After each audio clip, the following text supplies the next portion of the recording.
So ngayong araw nga ay magluluto ako ng longganisa at ginisang sayote. Sabi ko nga kay mama ay bawasan ang kape kasi tignan mo naman tinawag ko lang sobrang gulat na. Kaya nga pala sayote yung naisip kong lutuin kasi meron kaming ginisang giniling kaninang tanghali. Yun nga pala yung nasa delata lang, yung easy open na. Kaya naman kako para maiba naman ay isama na lang natin dito sa gulay. At dito nga ay nagpitpit na ako ng 2 pirasong bawang. Grabe naman yung pagkakapitpit, 2 piraso lang yan oy.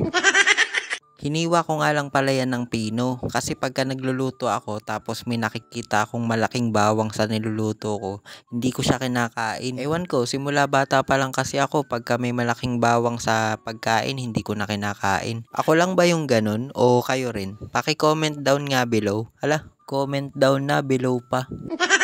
Bali itong mga sayote nga naman ay pinaghihiwa ko na din ng maliliit lang din. Dice lang yung pagkakahiwa ko dyan. Grabe, sobrang mahal na nga ng mga bilihin ngayon. Ang 1 kilong sayote nga 60 pesos na kaya kalahati lang yung binili ko. Binilisan ko na nga din yung paghihiwa dito baka kasi naiinip na kayo.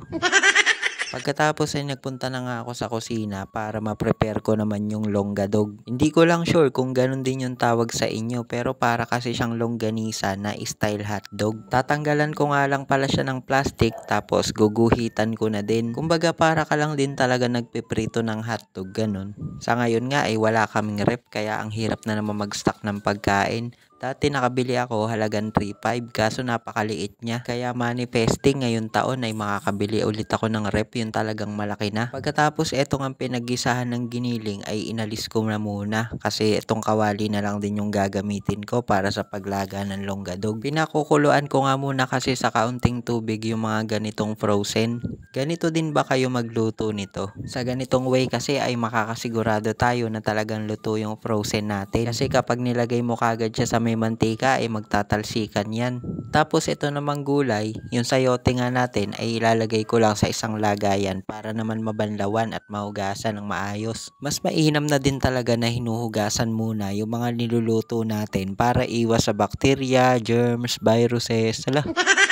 Siyempre kahit na mismo tayo yung humahawak ng mga pagkain natin, dapat hinuhugasan pa rin talaga natin. Baka kasi mamaya nakahawak ka sa kwan mo tapos nakalimutan mo maghugas ng kamay. Huy! At eto na nga nang medyo malambot na yung longganisa ay tinanggal ko na nga sa apoy para naman matanggal na rin yung tubig. Tapos ibinalik ko ulit siya sa kalan kasi lalagyan na siya ng mantika. Ganyan nga pala talaga ako kapag nagluluto ng mga frozen products. Pero hindi naman madalas. Hindi naman kami madalas mag-ulam ng mga frozen. O di ba? Napakagulo ko talaga magkwento.